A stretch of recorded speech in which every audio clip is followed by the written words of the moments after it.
Et je voulais qu'on regarde un peu Colossiens. Nilitaka tuangalie kidogo wa Kolosai. Un peu Colossiens. Kidogo wa Kolosai. Chapitre 2, versets 9 et 10. Sura ya pili haya ya 9 hadi 10. Je vais chaque fois connecter avec la loi. Nitaiunganisha wakati wote na sheria. Mais ce que Pasteur Justin a dit, c'est c'est très profond. Je ne sais pas si vous avez bien suivi. Il a dit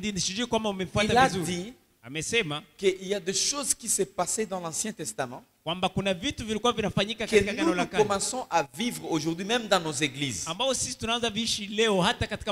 Par exemple, nous, pasteurs, nous comporter comme des sacrificateurs. Ça, c'est un dégât. Nous, pasteurs, nous mettre entre, juste ici, papa, oui, entre Dieu et les gens. On est là. Ça, c'est un problème. Alors que le travail d'un pasteur, c'est fixer les gens vers Dieu. Parce que voile était déchiré. La Bible dit, car en lui habite corporellement toute la plénitude de la divinité, donc de Dieu. En qui? En Jésus. En Jésus. Verset 10. Vous avez tout pleinement en lui qui est le chef de toute domination et de toute autorité. Donc en lui. Et c'est là que nous devons fixer nos yeux. Maintenant, est-ce qu'on peut plus respecter les pasteurs? Est-ce qu'on peut plus respecter les serviteurs de Dieu? Les anciens? Les évangélistes? On peut le respecter. Mais de quelle manière? Ephésiens 4 et 11.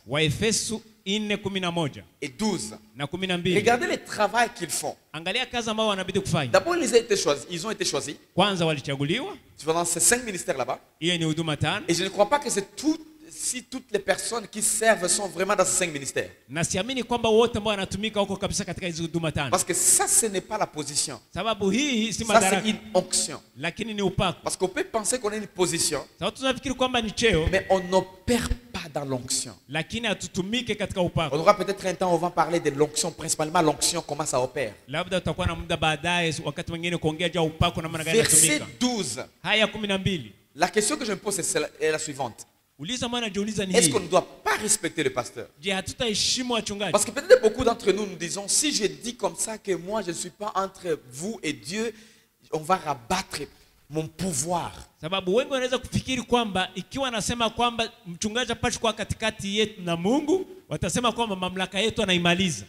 Ça c'est non. Nous avons des pasteurs ici. Nous avons pasteur Etienne de l'église Siloé. Nous avons pasteur Mathieu de l'église Kadaf, que je respecte beaucoup, et d'autres pasteurs de cette église. Et je vous respecte. Mais soyons justes dans la parole. Nous avons une responsabilité. Voilà ce que nous devons faire. Perfectionnement des saints en vue de l'œuvre de ministère. Notre travail, c'est perfectionner les saints, bénir les saints, relever les saints, encourager les saints. Et parce que nous faisons ce travail, les gens nous respecteront. Pas parce que nous nous bossons sur eux. Pas parce que nous sommes... Regardez Acte 20.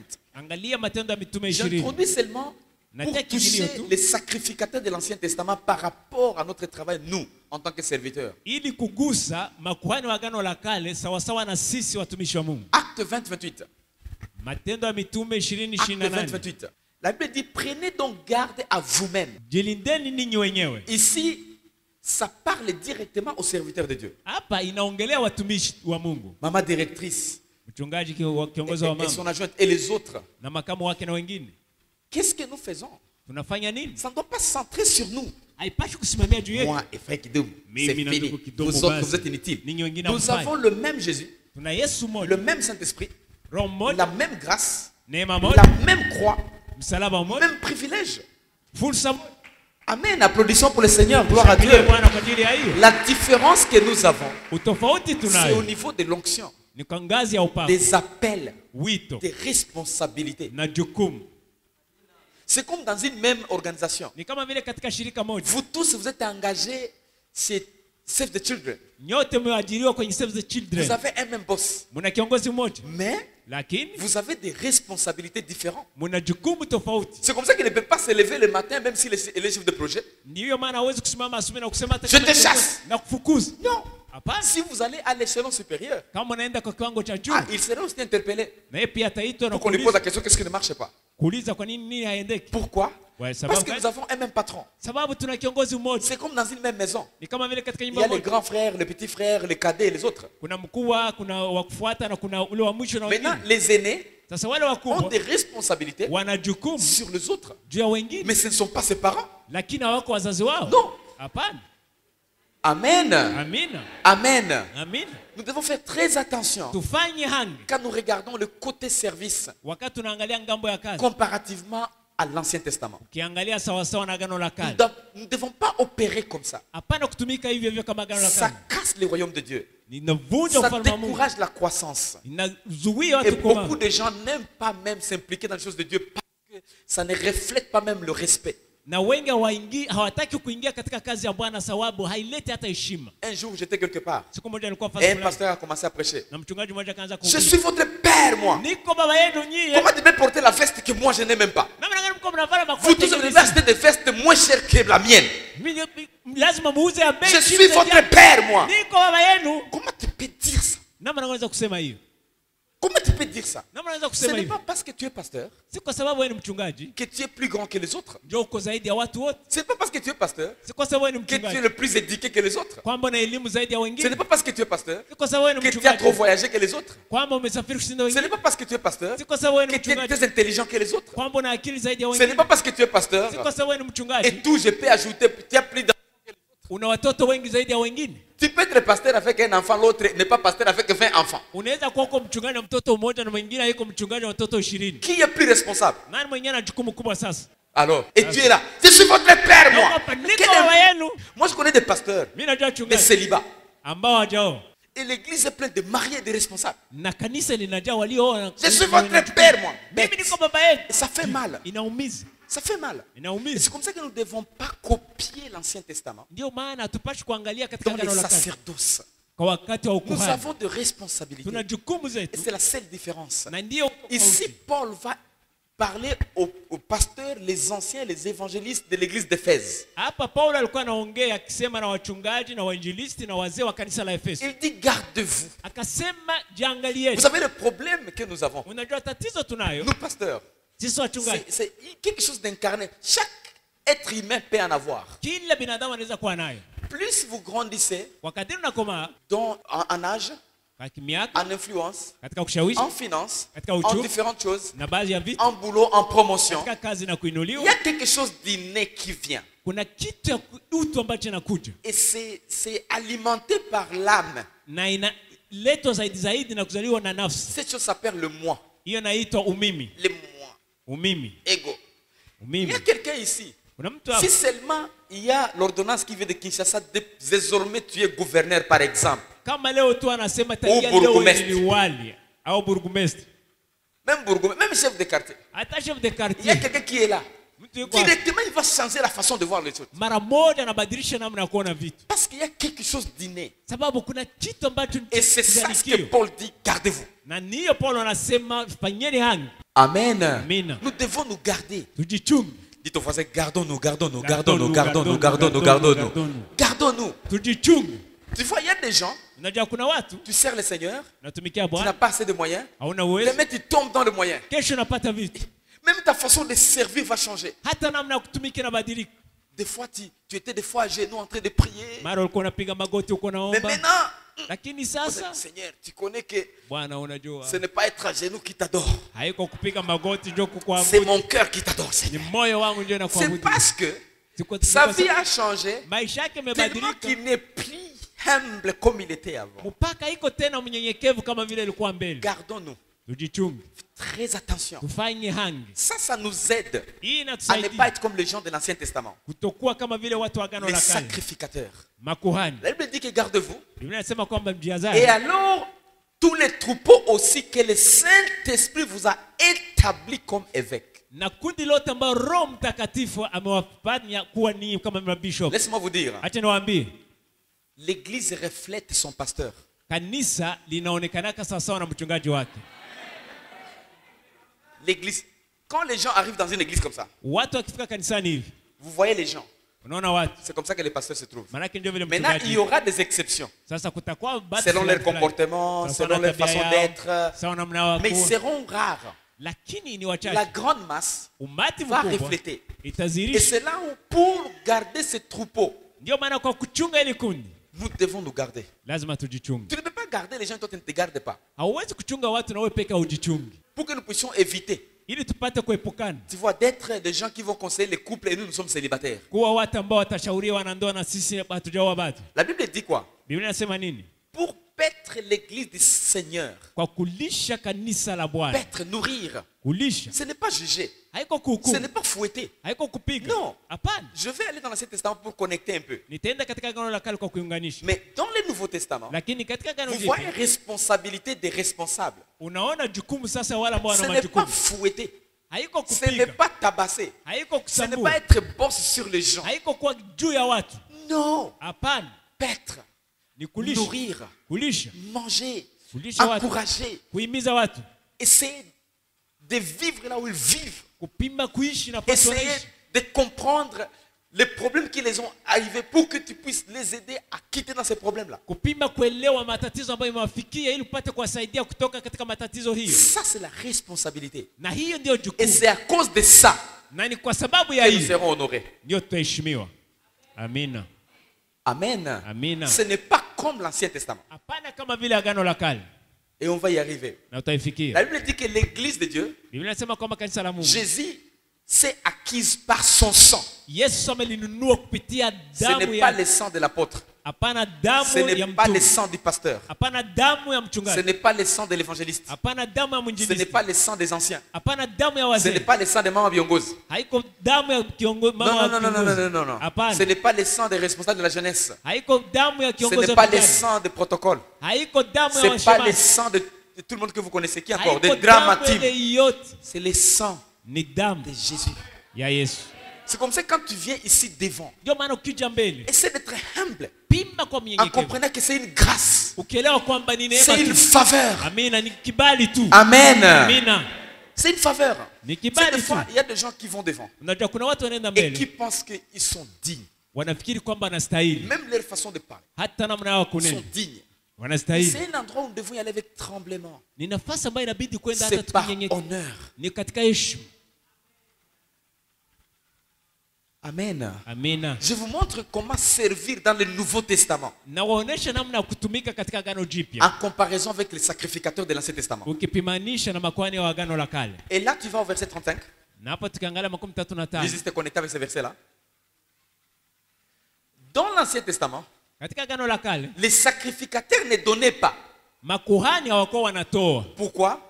Tout ce que vous donnez, ça appartient aux sacrificateurs et les temples. Et aujourd'hui, nous voyons, nous pasteurs, on ne donne pas.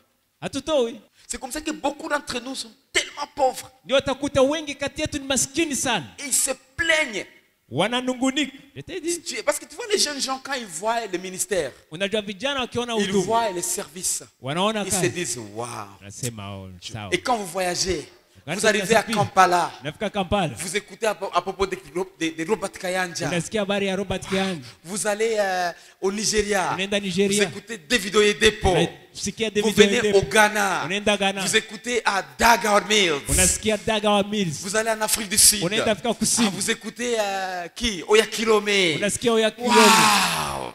Vous allez au Canada, vous voyez enseigne-moi.com. Maintenant Jérémie qui était venu, si on était encore à Mendeleo, il commence maintenant à être à la télé. Canada. Les jeunes, tu vois, je veux aussi être. Et quand il commence, maintenant quand il commence, il devient maintenant le sacrificateur. Ce n'est pas le serviteur du Nouveau Testament. Il devient sacrificateur. Vous ne donnez pas vos dîmes, Donnez ici. Il peut même ajouter, je suis la bouche de Dieu autorisée. Alléluia. La bouche autorisée, ça devient autre chose. Ma femme ne porte pas des... Vous portez des super... Ma femme souffre comme ça. Et moi je vous sers. Je prie pour vous. Et il est fâché. C'est pas parce qu'il blague, il est vraiment fâché. Maintenant, on commence à regarder la parole de Dieu. Ça, c'est un problème.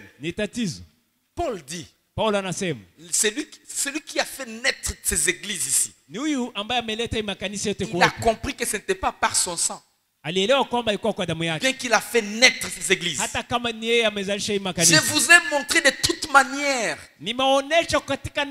C'est qu'en travaillant ainsi qu'il faut soutenir les faibles.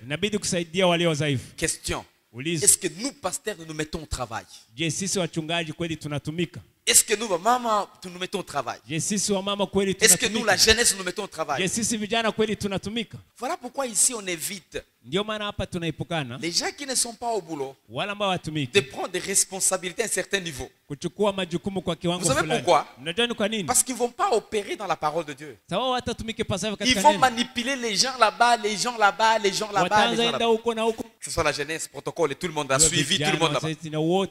Nous tous au boulot. Si tu n'es pas engagé, faites un petit micro. Micro business. Micro comme ça. Une petite entreprise comme ça. Vends lenga-lenga. Vends les amarantes. Toi, tu demandes la dîme qu'il t'a jamais donnée. Nous devons être des donneurs. Ça va commencer par nous. Parce que nous ne sommes pas dans l'Ancien Testament. Ça, c'est l'opération dans le Nouveau Testament. Vous savez, vous voulez savoir celui qui est engagé? Tu regardes les dîmes. Et on ne peut pas produire les gens engagés si nous-mêmes on n'est pas engagés. Parce qu'on produit ce que nous sommes. Amen. Je vous ai dit que l'église reflète nos vies. Nous. Dans la grâce. On y arrivera peut-être. Alors, comme on parle de la loi et la grâce. Regardez ce qui se passe. Jean chapitre 3, verset 14. Nous mettons les deux choses comme ça. Nous mettons la loi et nous mettons la grâce de côté. Regardez ce que la Bible dit. Et comme Moïse éleva les serpents dans le désert, il faut de même que le Fils de l'homme soit élevé. Si vous encerclez comme, c'est la comparaison. Vous voyez la loi d'un côté et la grâce de l'autre côté. Et j'ai commencé à toucher sur les sacrificateurs.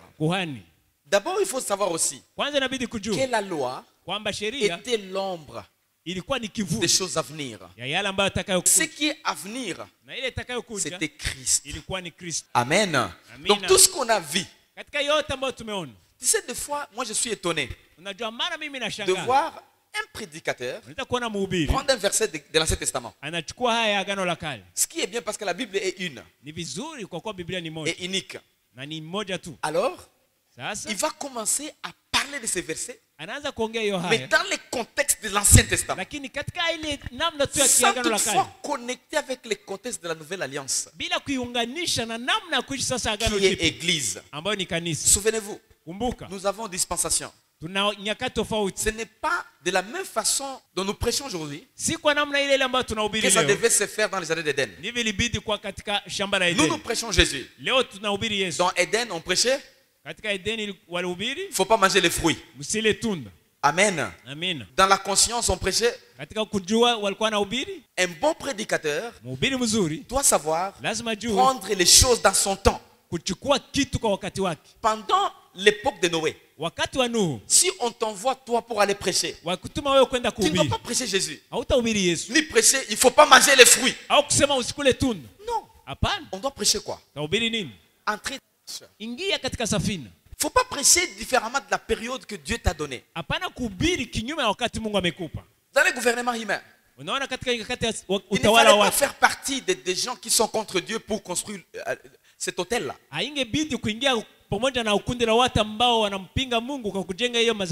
Pendant la promesse, Abraham, il fallait vivre par la foi. Pendant la loi, c'est là où nous sommes. Il faut respecter les 10 commandements et tous les principes. Ce n'est pas question de tunda. Ce n'est pas question de l'arche. Dans l'église, c'est Jésus. Celui qui n'est pas dans le Seigneur, quelles que soient ses prières, il est dehors. Parce que c'est Dieu qui détermine les standards de ces choses. Maintenant, comme nous parlons de la grâce et la loi, pendant ce moment, la Bible dit quoi? En effet, voilà. En effet, la loi qui possède une ombre de bien à venir et non l'exacte représentation de choses. C'était l'ombre des choses à venir. Allez dans Hébreux chapitre 8, verset 3 jusqu'à 5. Hébreux chapitre 8, verset 3 à 5. Nous comparons un peu le sacrifice, le sacrificateur. Pasteur Gislain nous a dit qu'il fallait qu'il soit lévite. Faites attention. Ce n'était pas question de venir de Juda, ni d'une autre famille. C'est seulement une seule famille. Tout sacrificateur devrait venir d'une seule famille, des Lévites. Seulement. Si tu n'étais pas lévite, tu ne devrais pas être sacrificateur. Et ces gens là-bas n'avaient pas le droit d'avoir une parcelle. Leur parcelle, c'était dans les temples. Ils n'avaient pas le droit de faire le business, ni de travailler. Leur travail, c'était dans les temples. Et ils avaient le droit de récupérer les dîmes des 11 autres tribus d'Israël. Vous comprenez comment ça marchait? Ça, c'est la pratique de comment ça marchait. Mais si vous comparez le Nouveau Testament, si nous, pasteurs, nous sommes des sacrificateurs, où sont nos lits à l'église? Et pourquoi nous travaillons? Pasteur, tu es dans les ONG.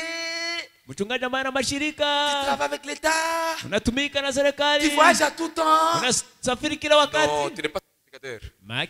Restez là-bas. D'autres personnes disent que je suis pasteur à temps plein.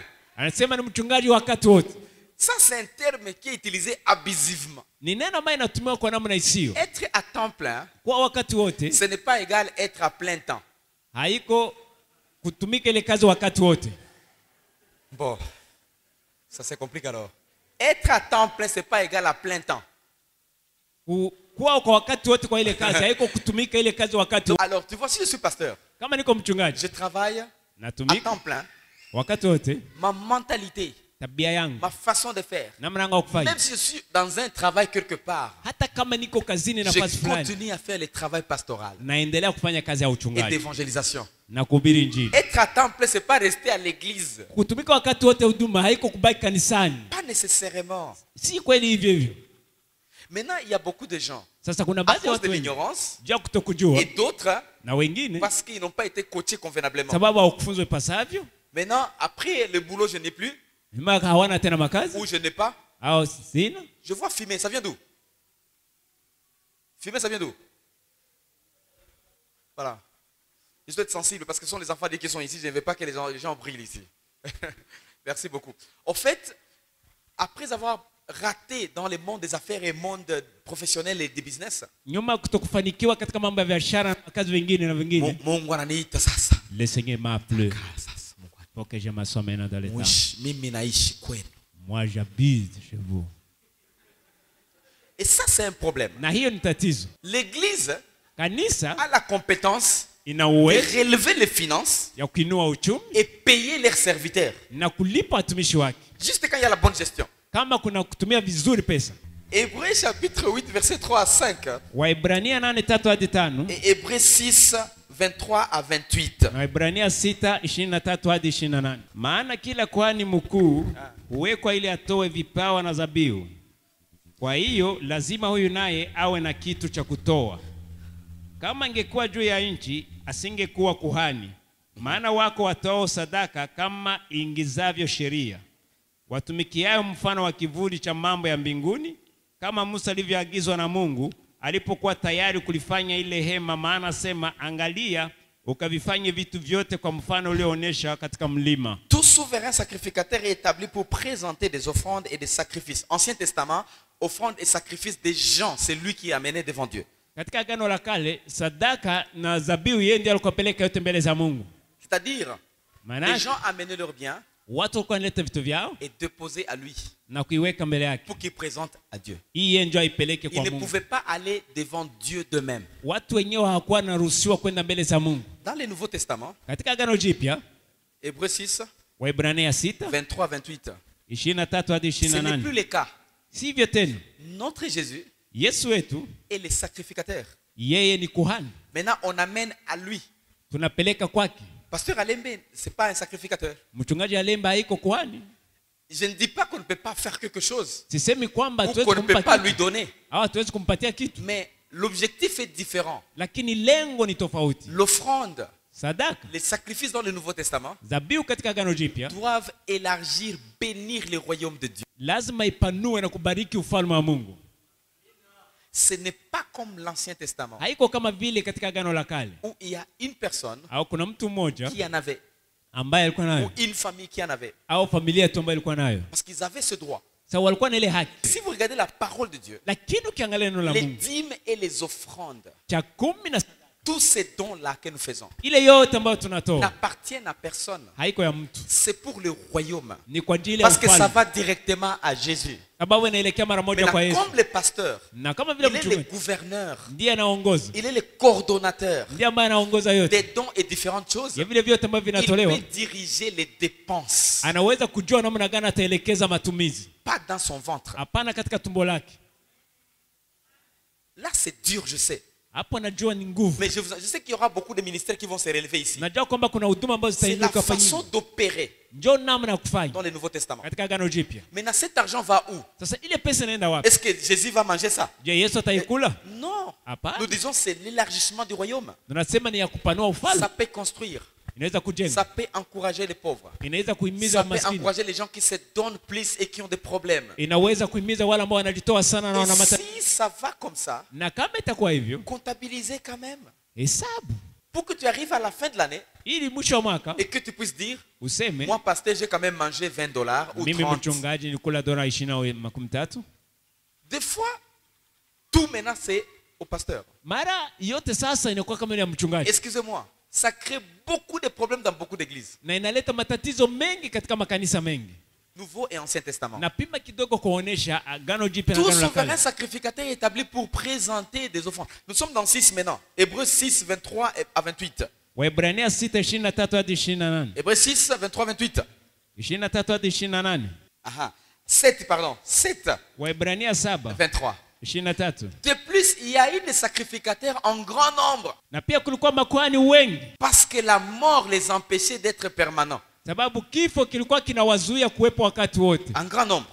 Mais dans une même famille de Lévites. Verset 24. Mais lui, parce qu'il demeure éternellement, possède un sacerdoce qui n'est pas transmissible.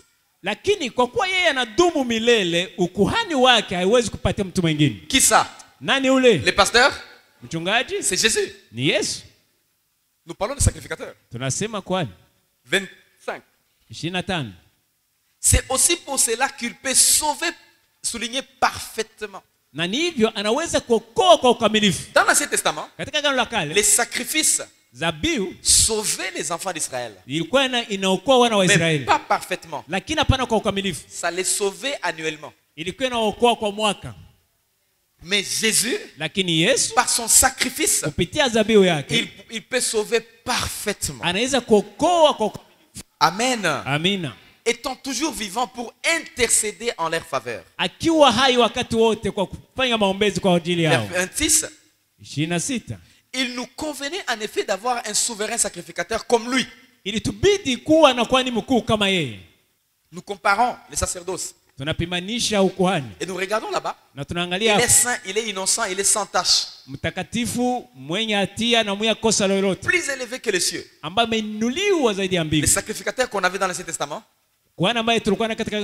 c'était des fakes, des échouants, des fatigués. Et voilà. Et Dieu a amené une nouvelle sacerdoce. Na Mungu akaleta ukwano mpya. Comme j'ai déjà un peu connecté avec les dîmes. Kwa kuwa nimeunganisha kidogo na cha kumi. Parce que dîmes c'est un dégât même dans l'église. Sababu cha kumi ni tatizo hata katika kanisa. Corps du Christ. Mwili wa Kristo. On ne donne pas les dîmes pour accéder au ciel. Vous avez déjà accédé au ciel au travers de Jésus-Christ. Les dîmes et les offrandes sont à notre intérêt, nous. Je ne vais pas parler plus de ça. Les temples, parce que je mets grâce et loi. Les temples, pour les temples, pour Moïse, il fallait aller dans un endroit pour entrer dans la présence de Dieu. Jean 4, que vous connaissez bien. Jean 4, verset 24, je crois. C'est l'échange entre Jésus et la femme samaritaine. Et la femme samaritaine qui parle d'un endroit où ils allaient. Où les gens du village allaient. Mais Jésus a dit, le temps vient, et il est déjà venu, où il n'y aura plus question de place. Mais c'est la question de l'esprit en nous. Si on regarde aujourd'hui dans l'église, il y a des fois les gens qui voient l'église comme vraiment là où Dieu se trouve. Parce qu'auparavant c'était le Shekinah ici. Et personne ne pouvait monter à l'estrade. On appelait ça hôtel, pas estrade. Des fois c'est compliqué.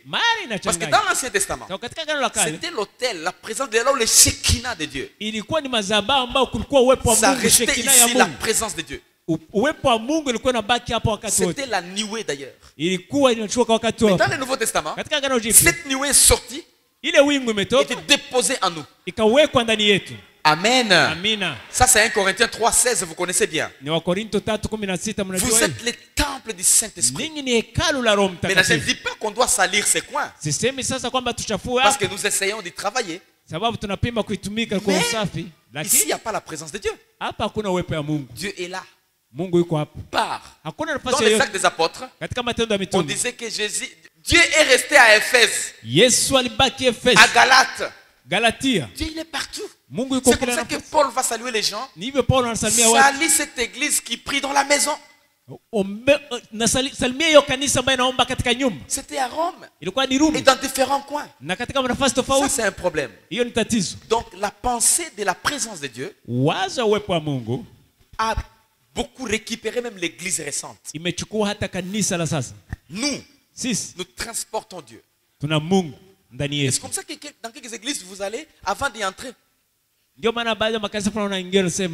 Parce que la mentalité, Dieu est là. Et d'autres, ils sont comme ça dehors. Mais à l'église, ça c'est l'hypocrisie. À cause de la mentalité de l'Ancien Testament. Sens-toi libre. Raison pour laquelle si c'est rabattre l'arrogance, c'est partout qu'on va être comme ça. Partout, soyons humbles. À l'église comme dehors. Amen. Si c'est l'amour, à l'intérieur comme dehors, c'est ça le Nouveau Testament. Paul dit, vous êtes la lettre écrite sur vos faces. Jésus n'est plus resté à Éphèse. Maintenant, ça devient une lettre écrite sur nous. Comme ça que vous trouverez chaque dégât que nous allons faire, même plus petit dégât comme ça. Kosa yote ambayo tutafanya hata ile ndogo sana. Kila nafasi. Il n'y a pas d'excuse. Voilà pourquoi je te dis pourquoi. Parce que nous sommes la lettre écrite. Mais ceux-là, c'est là où vous comprendrez que la présence de Dieu ne reste plus là. Maintenant, c'est avec nous. C'est comme ça qu'on doit être différent des gens du monde. Mais on ne peut pas changer dans un jour. Mais essayons d'améliorer pour que nous soyons différents. Applaudissons pour le Seigneur. Gloire à Jésus. Amen. Le temple a changé. De là vers nos esprits. Na kuingia katika roho zetu. Vous voyez comment les choses changent. Unaona vitu vimebadilika namna gani? Parlons des sacrifices. Tuongee sasa juu ya zabihu. Les sacrifices dans l'Ancien Testament. Zabihu katika Agano la Kale. J'ai parlé de ça avant-hier. Niliongea juzi. C'était mis dans sur un autel. Ilikuwa inaweka kwenye madhabahu fulani. Il y avait des pierres. Kulikuwa mawe. Et un agneau. Na mwana kondoo. N'importe quel animal. Inaweza kuwa nyama ile yote. On devait donner. Ambayo ilibidi kutolewa. On brûlait. Wanachoma. Et la fumée montait. Na moto ilikuwa inapanda. Ou carrément des fois Dieu lui-même descendait par le feu. Au Mungu alikuwa anashuka kwa moto yeye mwenyewe. Et consumait. Na kumeza yote. Ça c'est l'Ancien Testament. Hiyo ni Agano la Kale. Et quand vous faites ça, na ukifanya hivyo, vos péchés sont pardonnés. Dhambi zenu zilikuwa zimesamehewa. Même le péché de tout le pays d'Israël est pardonné. Hata dhambi za nchi yote Israeli ilikuwa imesamehewa. Juste une personne mtu mmoja tu qui n'est pas aussi juste comme vous pouvez le penser, ambaye hakuwa mwenye haki kama vile watu qui prend les sacrifices, lakini anachukua ile zabihu, le sacrifice qui n'est pas aussi très juste, zabihu ambayo si yenye haki pia, seulement ce n'était pas boité comme pasteur Justin l'a dit, ni kweli haingekuwa kilemu, et vous mettez, unaweka, et Dieu prend ça, na Mungu anachukua hiyo, et le péché pardonné, na dhambi inasamehewa, et toutes ces règles, na yote inatengenezwa. Dans le Nouveau Testament, katika Agano Jipya, vous voyez, il faut changer des choses. Unaona inabidi kubadilisha vitu. Mungu anasema, Dieu a dit, leta mambuzi hapa ya sacrifice hii mwaka. C'est pour le sacrifice cette année. Maintenant, des fois, nous faisons un problème. Mara inakuwa ni Même tatizo. des fois, même, je ne sais pas c'est quoi, en fait, je ne comprends pas. Sielewi iko namna gani inafanyika. Ce sont des prédications des fois que j'écoute. Ni mahubiri mara mimi nasikia. Maintenant, c'est comme si, ni kama vile, c'est la Bible, ni Biblia, où on essaie de faire, parce qu'on a manqué à manger. Laisse-moi vous dire, les prédicateurs qui sont ici, tu peux aller devant quelqu'un. Papa Espoir, je suis vraiment affamé. Aide-moi. Il va te faire sans problème. Sans problème. Il ne demande pas de demander. Sacrifice. Tu as voyagé, sacrifice. Pour que tout soit couvert. Ça, kama uko na njala, ni njala yangu. Si tu es affamé, c'est pas moi qui est affamé. Ça c'est un problème. Na hii ni très sérieux. Alors, sasa dans le Nouveau Testament, katika Agano Jipya, nous donnons des sacrifices. Tunatoa zabihu. Mais selon la direction de Dieu. Lakini sasa na si mwelekeo Dieu wa Mungu. me dit kama Mungu que je te ananiongelea, bénisse, que je te donne au-delà de mes moyens, kwamba nikupe zaidi ya uwezo wako, il m'a convaincu, je le fais. Ananihakikishia Nous le faisons aussi ici à l'église. Tunaifanya pia hapa na tunaifanya. Mais pas pasteur Alembe se réveiller. Lakini hapana juu mchungaji Alembe ameamuka. Ngombe. Mama atea ngombe. Mama atea la tangu kwa mama atea oyatosha ngombe mbingi tosha tatu.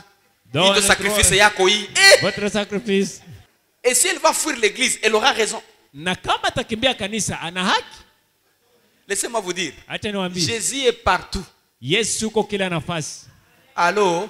Allô? Quelqu'un peut quitter ici. Il va à Kasenga. Anaenda Kasenga. Il va à Kamvimvira. Anaenda Kamvimvira. Il va partout. Anaenda kila nafasi. Il sera dans le Seigneur. Na atakuwa tu c'est pas parce que je l'ai excommunié. Si kwa sababu que nimemtenga. Jésus l'a excommunié. Kwamba Yesu amemtenga. Utakwazika. Nous devons servir avec un cœur d'amour. Lazima tutumike na roho ya upendo. Si l'amour n'est pas établi dans l'église du Seigneur, kama upendo kuweka katika kanisa la Bwana, ça bloque la croissance. Inazuia ukomaa. Amen, amen, amen. Amina. Excusez-moi pour ça. Mnisamehe kwa Je hiyo. ne vous dis pas autant de vous rebeller, n'est-ce pas? Sitaki pia kufanya. Je ne vous dis pas de vous rebeller. Siwaambie moyo wasi. Mais après tout, la rébellion est dans chaque personne, chacune des personnes ici. Na kwanza uasi uko katika kila mtu hapa. Mais plus on a la grâce, lakini kwa kadiri tuna plus on neema, descend.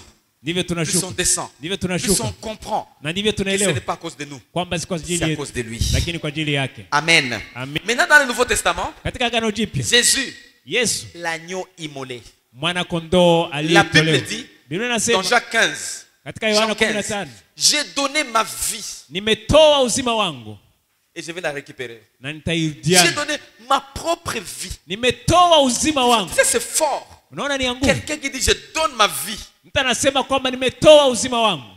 Vous pouvez commencer Jean chapitre 10, chapitre 11, chapitre 12, 13, 14 jusqu'à 15. Vous trouverez des choses profondes. Lisez la Bible. Unaweza kuanza hata Yohana 10, 11, 12, 13, 14 mpaka 15. Utaona vitu vya kilindini. Soma Biblia. Jean 10 ceci 10. Yohana 10 nasema hivi. Le voleur ne vient que pour dérober, détruire et tuer. Mwizi huja ili aibe, auwe na haribu. Mais le bon berger, lakini il vient huja pour donner la vie. kuleta uzima. Et il donne sa vie personnellement. Na anatoa uzima wake mwenyewe. Et c'est ça nous pasteurs. Nous sommes supposés donner nos vies pour les autres. Tunatakiwa kutoa uzima wetu kwa wengine. Pasteur, c'est vimba maki anene abitine. Comment? Moi, en fait, je circule beaucoup, je connais des choses. Nazunguka sana najua vitu. Il y a des églises où kuna makanisa ambayo le pasteur ne peut pas rester sur une chaise comme ça comme le pasteur est là et le pasteur qui non. Mchungaji hawezi ikala kukitisa vile wachungaji wote wanaikala. Il faut mettre 3 chaises. Inabidi kuweka viti tatu. Ce n'est pas parce qu'il est gros il peut casser. Si kwa sababu ni mnene ataivunja. Parce qu'il est en honneur. Lakini kwa sababu yeye ni mwenye heshima. Est-ce que notre honneur va se reposer sur une chaise? Je, heshima iko kwa kiti? Et c'est comme ça que le Saint-Esprit te dit bon, fais maintenant par ta force. Na ndivyo Roho Mtakatifu anasema sasa tumika sasa kwa nguvu zako. Et tu trouves que tu n'as plus d'onction. Na utakuta una tena upako. Umekauka. Avec une grande chaise. Na kiti kikubwa. Lakini umekauka. Amen. Amen. Nous devons chercher l'humilité afin que Dieu nous utilise. Tutafuta unyenyekevu ili Mungu atutumie. Parce qu'il dit résiste aux arrogants. Sababu Biblia inasema kwamba anapinga wenye kiburi. Jésus s'est donné lui-même. Yesu amejitoa mwenyewe. Souvenez-vous. Kumbuka. La deuxième chose. Il s'est mis sur la croix. Donc il a été, vous savez, votre sacrifice. Pasteur, viens vite, vite, vite. On va terminer, on est à la fin. Il y a beaucoup de choses à dire ici. Richard, il est le sacrificateur. Qui est sacrifice? Sa femme. Viens, je ne vais pas prendre une autre personne. Sacrificateur, tu vas sacrifier ta femme. Hey! D'accord. Oui, maman, sois là-bas. Reste seulement ici, c'est mieux. Comme ça, Richard, il va donner le sacrifice. Et ce sacrifice, chaque famille amène. Quand Richard donne le sacrifice, la famille est pardonnée. Annuellement. Pardonnée. Et les péchés couverts. Et il trouve la faveur devant Dieu. Richard, c'est un sacrificateur, mais imparfait. Et il doit se donner son sacrifice pour ses péchés. Parce qu'il est pécheur après tout. Qu'est-ce qui se passe dans le Nouveau Testament? Richard qui vient, il n'a jamais péché. Il s'appelle Jésus maintenant. Il n'a jamais péché. Il s'est dit, il n'y a aucun sacrifice que je peux prendre sur la terre qui est innocent. Aucun. Reste seulement là-bas, dada. Il est devenu encore lui-même sacrifice. Amen. Amen. Parce qu'il n'y a aucun sacrifice. Je vais prendre quoi? La poule, l'agneau, la chèvre, wapi. Moi-même encore je me mets là. Il devient sacrificateur. Il devient sacrifice. Et il se met sur la croix. Amen. Alléluia. Reste là. Dans le Nouveau Testament, quand les sacrificateurs donnaient les sacrifices, Dieu descendait et balayait les sacrifices. Sa colère n'allait pas. Parce que les sacrifices étaient consumés pendant que la colère n'était pas encore finie. Dans le Nouveau Testament, comme les sacrificateurs n'avaient jamais péché, les sacrifices n'ont jamais été dans le mal ou dans des choses qui ne peuvent pas être acceptables à Dieu. En se mettant sur l'autel, Dieu est venu, il a consumé tout ce qui est péché, maladie, souffrance, difficulté, toutes ces choses là-bas. Il a tapé sur les sacrifices et sur les sacrificateurs. Tout est fini. Mais les sacrifices est resté encore en vie. C'était fort en fait. Les sacrifices a résisté au jugement divin. Et c'est comme ça que le sacrifice est resté là. Dans le Nouveau Testament, les sacrifices est plus puissant que les jugements. C'est comme ça dans le Nouveau Testament. Dieu ne fait plus ce qu'il faisait avant. Mais fais attention, restez après l'enlèvement de l'église. Tu verras ce qui va arriver. Merci beaucoup, on applaudit pour le Seigneur. On est vraiment à la fin. On est vraiment à la fin. Dans l'Ancien Testament, on ne devrait pas manger n'importe quoi. Lévitique 11, je ne vais pas lire. 11, 1 à 21, parce qu'il faut que j'atterrisse et qu'on part, parce qu'on va revenir à 21h pour le veiller. Merci. Il ne fallait pas manger, il y a des choses qu'on ne devait pas manger. Porc, canard, tous les poissons qui n'ont pas d'écailles. Kambale, singa. Alors j'ai compris. Des bonnes choses étaient cachées à l'homme. Bata.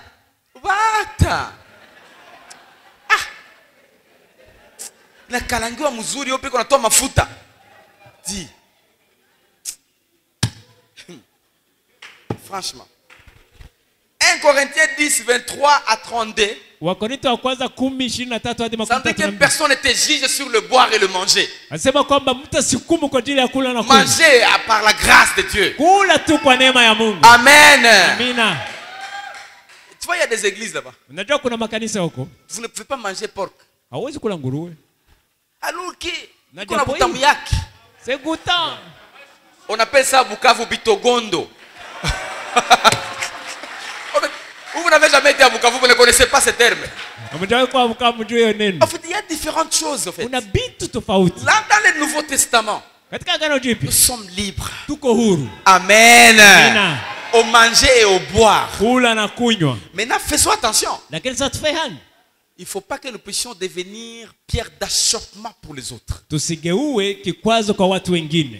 tu es dans un coin où les gens ne touchent même pas primus vide, comme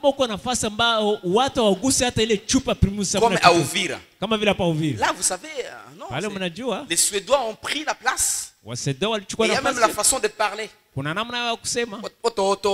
Les enfants. Les enfants. Donc, il y a même la façon de parler. La façon suédoise. Maintenant, ça saturait les lieux. Toi, maintenant, il faut te contrôler. Il ne faut même pas toucher. Mais je ne vais pas aller à l'extrême. Donc, ne soyons pas pierre d'achoppement pour les autres. Notre liberté en Christ, dans la grâce de Dieu, que ça ne puisse pas bloquer les autres à venir à Jésus. Amen. En Europe, porter pantalon, ce n'est pas un problème. Porter culotte, ce n'est pas un problème. Canada dit ce n'est pas un problème. Mais à Uvira, une fille chrétienne qui le fait toujours, ça amène des problèmes à d'autres personnes. Ça peut bloquer les gens à venir à Jésus. C'est comme ça qu'on équilibre. Même notre façon de se vêtir, on équilibre. Pour ouvrir la grande porte pour que les gens viennent à Jésus. Ce n'est pas tout ce qui n'est pas péché, ce qui est bon à faire. Il y a des choses que nous ne faisons pas. Juste pour que les autres viennent à Jésus. Alors que ce n'est pas péché. C'est ça la sagesse de la parole de Dieu. Alléluia. Comme par exemple, et là je vais vous tiquer. Je vais vous tiquer. Je peux tiquer? Nous sommes dans la grâce. Amen. Amen. Nulle part il est écrit que prendre l'alcool c'est du péché.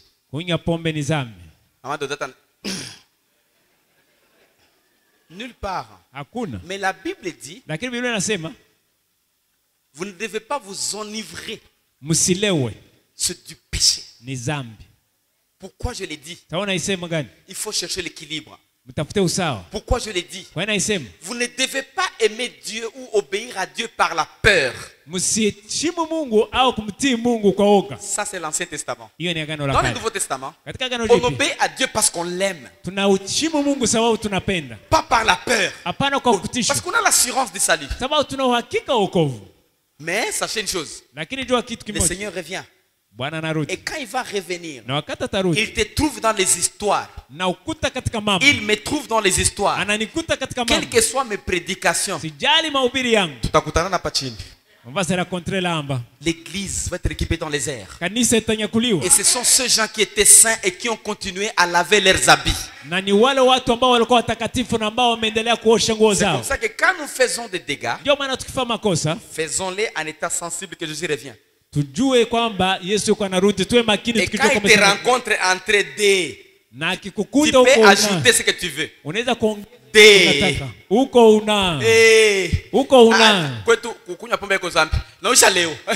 Quand il va venir, le Saint-Esprit que tu n'as pas obéi, c'est lui qui va faire la trompette au travers des anges. Et tu n'as pas écouté cet esprit, tu vas écouter trompette.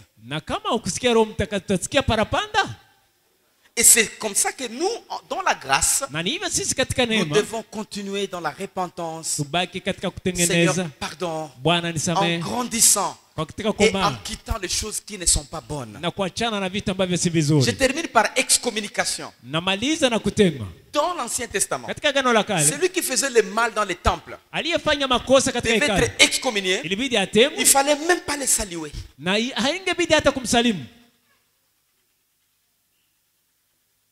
Et il est considéré perdu. Pour les discipliner, pas pour les enlever du Seigneur. Parce que Jésus vient dans leurs esprits. Ils sont nés de nouveau. On les excommunie pour qu'ils puissent avoir le ressentiment de revenir vite au Seigneur. Laissez-moi vous dire maintenant. Si la trompette sonne, quelqu'un était excommunié, tu ne sais pas si il partira ou non. Selon l'église, vous allez dire il ne partira pas, n'est-ce pas? Je vous informe. Ce ne sont pas nous les pasteurs qui avons la clé du ciel. Je peux être excommunié aujourd'hui et je me répands le soir. Et ils attendent 3 mois pour me remettre en place. Et le Saint-Esprit vient après 2 semaines. Ils vont regretter, on se rencontrera au ciel. Et non, toi c'est excommunié là en bas. C'est comme ça que nous ici, on a peur d'excommunier les gens. Parce que les gens appartiennent à Jésus. Maintenant si quelqu'un a un problème, on les conseille. Et s'il travaille à l'estrade, et c'est un dégât de l'estrade, si c'est un dégât, on se dit on ne peut pas les laisser exposer à l'estrade. Avec cette histoire ici, tu peux descendre mon frère, tu peux descendre ma soeur, rester d'abord là-bas pour ne pas amener les problèmes dans l'assemblée. Mais ce n'est pas que tu appartiens à Satan, Papa Godet. C'est juste l'ordre dans l'église. Mais tu es l'enfant de Dieu. Dieu t'aime. Règle ta relation. On peut se rencontrer dans les airs si l'église va être emportée. Que le Seigneur vous bénisse.